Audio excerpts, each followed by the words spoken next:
मेरी अपनी धरती है, मेरा अपना मौसम है। इस खाप पे मैं कुर्बान हूँ, मैं इसकी कुर्बानी हूँ। मैं पाकिस्तानी हूँ, मैं पाकिस्तानी हूँ। अस्सलाम वालेकुम। आज मेरा नाम है मिशल फातिमा। मैं पढ़ती हूँ KG1B में।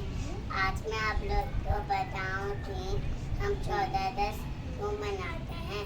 14 अगस्त को कायदे-आज़म मोहम्मद अली जिन्ना ने हमें आज़ादी दिलाई कि पाकिस्तान का क्या ला इलाहा इल्लल्लाह, पाकिस्तान जिंदाबाद, पाक आर्मी जिंदाबाद, जिंदाबाद, पाक आर्मी